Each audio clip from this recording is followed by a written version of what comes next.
ଭଲ ପାଇବାର ପରିଭାଷା କ'ଣ? ସୋନା ଆଉ ରାଜେଶକୁ ଆଜି ଛାଡ଼ପତ୍ର ଦେବାର କାଗଜ ମିଳିଗଲା। ଦୁଇଜଣ ସାଥୀ ହୋଇ କୋର୍ଟରୁ ବାହାରକୁ ଆସିଲେ। ସେ ଦୁଇଜଣଙ୍କର ଘର ଲୋକେ ସାଥିରେ ଥିଲେ, ଆଉ ତାଙ୍କ ମନରେ ଖୁସିର ଲହରୀ ଖେଳି ଯାଇଥିଲା। ଦୀର୍ଘ 4 ବର୍ଷର ଏହି କୋର୍ଟ ଲଢ଼େଇ ଆଜି ଯାଇ ନିଷ୍ପତ୍ତି ହୋଇଗଲା। ବିବାହ ହେବାର 10 ବର୍ଷ ହୋଇଗଲା, କିନ୍ତୁ ସାଥୀ ହୋଇ ମାତ୍ର 6 ବର୍ଷ ହିଁ ରହିପାରିଥିଲେ। 4 ବର୍ଷ କେବଳ ଛାଡ଼ପତ୍ର ପାଇଁ କୋର୍ଟରେ ଲାଗିଗଲା।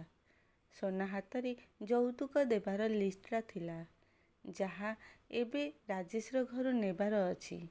ଆଉ ରାଜେଶର ହାତରେ ଗହଣାର ଲିଷ୍ଟ, ଯୋଉଟାକି ସୋନା ପାଖରୁ ନେବାକୁ ଅଛି। ସାଥିରେ କୋର୍ଟର ଗୋଟିଏ ଆଦେଶନାମା ମଧ୍ୟ ଅଛି, ଯାହା ରାଜେଶ 10 ଲକ୍ଷ ଟଙ୍କା ସୋନାକୁ ଦେବା ପାଇଁ। ସୋନା ଆଉ ରାଜେଶ ଗୋଟିଏ ଅଟୋରେ ବସି ରାଜେଶର ଘରେ ପହଞ୍ଚିଲେ।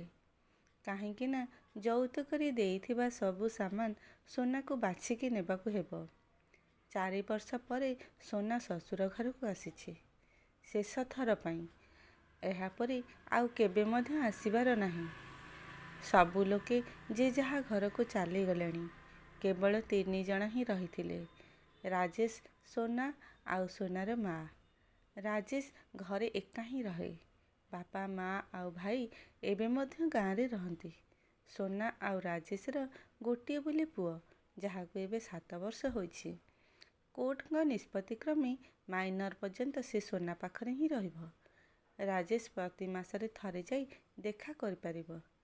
ଘର ଭିତରେ ପଶୁ ପଶୁ ପୁରୁଣା କଥା ସବୁ ମନରେ ଆସିଗଲା। କେତେ କଷ୍ଟ କରି ଏ ଘରକୁ ସଜାଇଥିଲା ସୋନା। ଗୋଟିଏ ଗୋଟିଏ ଜିନିଷରେ ତାର ଜୀବନ ଥିଲା। ସବୁ ଜିନିଷ ତାର ଆଖି ସାମ୍ନାରେ ହୋଇଥିଲା। ଗୋଟିଏ ଗୋଟିଏ ଇଟାରେ ତିଆରି ହୋଇଥିବା ଏହି ଘର ପୂରା ହେବାଟା ଦେଖିଥିଲା ସିଏ। ଏଇଟା ତାର ସ୍ୱପ୍ନର ଘର ଥିଲା। କେତେ ଆଦରରେ ରାଜେଶ ତିଆରି କରିଥିଲେ ତାର ସ୍ୱପ୍ନକୁ ପୂରା କରିବା ପାଇଁ। ରାଜେଶ ପୂରାପୂରି ଥକି ପଡ଼ିଥିଲା। ଶାରୀରିକ ନୁହଁ, ମନରୁ ଭାଙ୍ଗି ପଡ଼ିଥିଲେ। ସୋଫାଟା ଉପରେ ବସି ପଡ଼ିଲେ ଆଉ କହିଲେ, ନେଇଯାଅ, ଯାହା ନେବା କଥା ତାହା ନେଇଯାଅ। ମୁଁ କେଉଁଟାକୁ ମଧ୍ୟ ମନା କରିବି ନାହିଁ। ସୋନା ଏବେ ରାଜେଶକୁ ଚାହିଁଲା। 4 ବର୍ଷ ଭିତରେ କେତେ ବଦଳି ଗଲେଣି। ମୁଣ୍ଡର ବାଳ ଗୋଟିଏ ଗୋଟିଏ ଧଳା ହୋଇଗଲାଣି। ପୂରା ଦେହଟା ଝଡ଼ିଗଲାଣି। 4 ବର୍ଷରେ ଦେହର ସୁନ୍ଦରତା ହଜିଗଲାଣି। ସୋନା ଷ୍ଟୋର ରୁମ୍ ଆଡ଼କୁ ଚାଲିଲା, ଯୋଉଠି ଅଧିକାଂଶ ଯୌତୁକ ଜିନିଷ ରହିଥିଲା। ସେସବୁ ସାମାନ ପୁରୁଣା ଫେସନର ଥିଲା। ଏଇଥିପାଇଁ ସେସବୁକୁ ଅଦରକାରୀ ଭଳି ଷ୍ଟୋର ରୁମରେ ରଖାଯାଇଥିଲା। ତାକୁ ଯୌତୁକ ମିଳିଥିଲା ବା କେତେ? ପ୍ରେମ ବିବାହ ହୋଇଥିଲା ଦୁହିଁଙ୍କର। ଘର ଲୋକେ ବାଧ୍ୟବାଧକତାରେ ସହଯୋଗ କରିଥିଲେ। ପ୍ରେମ ବିବାହ ହୋଇଥିଲା ବୋଲି କାହାର ନଜର ଲାଗିଗଲା। କାହିଁକି ନା ପ୍ରେମୀ ଯୋଡ଼ି କେମିତି ଭାଙ୍ଗିବ ସେଇଟା ସମସ୍ତେ ଦେଖିବାକୁ ଚାହାନ୍ତି। କେବଳ ଥରେ ପିଇକରି ଆସିଥିଲା ରାଜେଶ। ହାତ ଉଠେଇ ଦେଇଥିଲା ତା ଉପରକୁ। ସେଇଥିପାଇଁ ସେ ରାଗିକରି ଚାଲିଯାଇଥିଲା ତାଙ୍କ ମା'ଙ୍କ ଘରକୁ। ତାପରେ ଲଗାଜୁଟା କରିବା ଆରମ୍ଭ ହୋଇଯାଇଥିଲା। ଏପଟେ ରାଜେଶର ଭାଇ ଆଉ ଭାଉଜ, ଆଉ ସେପଟେ ସୋନାର ମା'। ଏମିତିରେ କଥାଟା କୋର୍ଟ ପର୍ଯ୍ୟନ୍ତ ଚାଲିଗଲା, ଆଉ ଛାଡ଼ପତ୍ର ମଧ୍ୟ ହୋଇଗଲା। ସୋନା ଫେରି ଆସିଲାନି କି ରାଜେଶ ମଧ୍ୟ ଆଣିବା ପାଇଁ ଗଲା ନାହିଁ। ସୋନାର ମା' କହିଲା, କାହିଁ, କେଉଁଠି ଅଛି ତୋର ସାମାନ? ଏପଟେ ତ କୋଉଠି ଦେଖାଯାଉନି। ମଦୁଆ ବିକି ଦେଇଥିବ ସେସବୁ ମଦ ପିଇବା ପାଇଁ। ଚୁପ୍ ହୋଇ ରୁହ ମା'। ସୋନାକୁ କାହିଁକି କେଜାଣି ଭଲ ଲାଗିଲାନି ରାଜେଶକୁ ମଦୁଆ କହିବାଟା। ସୋନା କେବଳ ନିଜ ସାମାନକୁ ଛାଡ଼ିଦେଲେ ରାଜେଶର କୌଣସି ସାମାନକୁ ଜମା ହାତ ଲଗାଇ ନଥିଲା। ତାପରେ ସୋନା ବ୍ୟାଗରେ ଧରିଥିବା ଗହଣା ସବୁ ରାଜେଶ ହାତକୁ ବଢ଼ାଇଦେଲା। କିନ୍ତୁ ରାଜେଶ ସେହି ବ୍ୟାଗକୁ ଫେରାଇ ଦେଲା ଆଉ କହିଲା, ତୁମେ ରଖିନିଅ, ମୋର ଦରକାର ନାହିଁ। ତୁମର କାମରେ ଆସିବ ଅସୁବିଧା ସମୟରେ। ଏକଥା ଶୁଣି ସୋନାର ମା' ନାକଟାକୁ ଛିଞ୍ଚାଡ଼ି ଦେଇ କହିଲା, ଦରକାର ନାହିଁ ସୁନା ଗହଣା, ସେଇ 10 ଲକ୍ଷ ଟଙ୍କା ମଧ୍ୟ ଦରକାର ନାହିଁ। ଏହା ଶୁଣି ରାଜେଶ ଅନ୍ୟ ରୁମକୁ ଚାଲିଗଲା। ବୋଧେ ଆଖିର ଲୁହକୁ ଲୁଚାଇବା ମଧ୍ୟ ତା ପାଇଁ ଜରୁରୀ ଥିଲା। ସୋନା ମଧ୍ୟ ରାଜେଶ ଯାଇଥିବା ରୁମକୁ ଚାଲିଗଲା।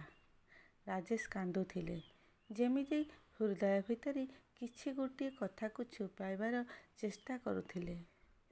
ସୋନା କେବେ ହେଲେ ରାଜେଶ ଏମିତି କାନ୍ଦିବାଟା ଦେଖିନଥିଲା। ଆଜି ପ୍ରଥମ ଥର ପାଇଁ ଦେଖିଲା। କେଜାଣି କାହିଁକି ଆଜି ହୃଦୟଟା ହାଲୁକା ଲାଗୁଛି। କିନ୍ତୁ ବେଶୀ ଭାବୁକ ହେଉନଥିଲା। ହୃଦୟକୁ ଜୋର ଦେଇ କହିଲା, ଏତେ ଚାହୁଁଥିଲ ଯଦି ଛାଡ଼ପତ୍ର କାହିଁକି ଦେଉଥିଲ? ମୁଁ ଛାଡ଼ପତ୍ର ଦେଇନି, ତୁମେ ଦେଲ। ଦସ୍ତଖତ ତୁମେ ମଧ୍ୟ କରିଥିଲ ନା? କ୍ଷମା ତ ମାଗି ପାରିଥାନ୍ତ। ତୁମ ଘର ଲୋକ ମଉକା କେବେ ଦେଲେ? ଯେତେବେଳେ ଫୋନ୍ କରିଲି ଫୋନ୍ କାଟିଦେଲେ। ଘରକୁ ତ ଆସିପାରିଥାନ୍ତ। ମୋର ସାହସ ନଥିଲା। ସେତେବେଳେ ସୋନାର ମା ଆସିଗଲା ଆଉ ତା'ର ହାତ ଧରି ବାହାରକୁ ନେଇ କହିଲା, ଏବେ କାହିଁକି ତା ସହିତ ଯୁକ୍ତି କରୁଛୁ? ସବୁ ସମ୍ପର୍କ ତ ଏବେ କଟିଗଲା। ମା ଝିଅ ବାହାରେ ପଡ଼ିଥିବା ସୋଫା ଉପରେ ବସିଗଲେ ଆଉ ଗାଡ଼ି ଆସିବାକୁ ଅପେକ୍ଷା କରିଥିଲେ। ସୋନାର ହୃଦୟ ଭିତରେ ମଧ୍ୟ ଗୋଟିଏ କଷ୍ଟ ହେଉଥିଲା। ସେ ବେଳୁବେଳେ ଭାଙ୍ଗି ପଡ଼ୁଥିଲା। ପୁଣି ତା ନଜରଟା ଶୁଖି ଯାଇଥିବା ତୁଳସୀ ଗଛ ଉପରେ ପଡ଼ିଲା। କେତେ ଯତ୍ନରେ ସେ ଦେଖାରେଖା କରୁଥିଲା। ସେ ପୁଣି ଉଠିକରି ଭିତରକୁ ଚାଲିଗଲା। ମା ପଛରୁ ତାକୁ ଡାକୁଥାଏ। ସେ ସେହି ଡାକକୁ ନ ଶୁଣି ଚାଲିଗଲା। ରାଜେଶ ସେଜଟା ଉପରେ ମୁହଁ ମାଡ଼ି ପଡ଼ି ରହିଥିଲା। ପୁଣି ଥରେ ତାକୁ ଦୟା ଆସିଲା। ସେ ଜାଣିଥିଲା ଏବେ ସବୁ ଶେଷ ହୋଇଯାଇଛି। ଏଥିପାଇଁ ବେଶୀ ଭାବନା ନ କରିବା ଭଲ। ସେ ରୁମ୍ଟାକୁ ଟିକେ ନଜର ପକାଇ ଦେଖିନେଲା। ପୁଣି ଆଖି ତା'ର ଚାଲିଗଲା କାନ୍ଥରେ ଟଙ୍ଗା ଯାଇଥିବା ତା'ର ଆଉ ରାଜେଶର ଫଟୋ ଉପରକୁ, ଯେଉଁଥିରେ ରାଜେଶ ସହିତ ଜାକି ହୋଇ ହସୁଥିଲା। କେତେ ସୁନ୍ଦର ଦିନ ଥିଲା ସେଦିନ। ଏତିକିବେଳେ ପୁଣି ତା ମା ଆସିଗଲା ଆଉ ତା'ର ହାତ ଧରି ବାହାରକୁ ନେଇଗଲା। ବାହାରେ ଗାଡ଼ି ଆସିଗଲାଣି। ସାମାନ ସବୁ ଗାଡ଼ିରେ ଲଦା ହେବାରେ ଲାଗିଛି। ସୋନା ବସିଛି। ରାଜେଶ ଗାଡ଼ି ଶବ୍ଦ ଶୁଣି ବାହାରକୁ ଆସିଗଲା। ହଠାତ୍ ରାଜେଶ କାନ ଧରି ଆଣ୍ଠୁ ମାଡ଼ି ବସିଗଲା। କହିଲା, ମୋତେ କ୍ଷମା କରିଦିଅ ସୋନା। ତୁମେ ମୋତେ ଛାଡ଼ି ଜମା ଯାଅନି। ପ୍ରକୃତରେ ଏହି ଶବ୍ଦ ହିଁ ଥିଲା ଯାହା ଶୁଣିବାକୁ ତାକୁ 4 ବର୍ଷ ହେଲା ଅପେକ୍ଷା କରି ଜଳୁଥିଲା। ଅପେକ୍ଷାର ସବୁ ବନ୍ଧ ଏକା ସହିତ ଭାଙ୍ଗିଗଲା। ସୋନା ହାତରେ ଧରିଥିବା କୋର୍ଟର ନିଷ୍ପତ୍ତିନାମା କାଗଜଟାକୁ କାଢ଼ି ଚିରି ପକାଇଲା। ଆଉ ତା'ର ମା କିଛି କହିବା ପୂର୍ବରୁ ରାଜେଶର ଛାତିରେ ଲୋଟି ପଡ଼ିଲା। ସାଥୀ ହୋଇ ଦୁହେଁ ବହୁତ କାନ୍ଦୁଥିଲେ। ଦୂରରେ ଠିଆ ହୋଇ ସୋନାର ମା ଏସବୁ ଦେଖି ବୁଝିଗଲା ଯେ କୋର୍ଟର ଆଦେଶ ହୃଦୟ ଆଗରେ କିଛି ନୁହଁ। ସେଇଟା କାଗଜଠୁ ଅଧିକ କିଛି ନାହିଁ।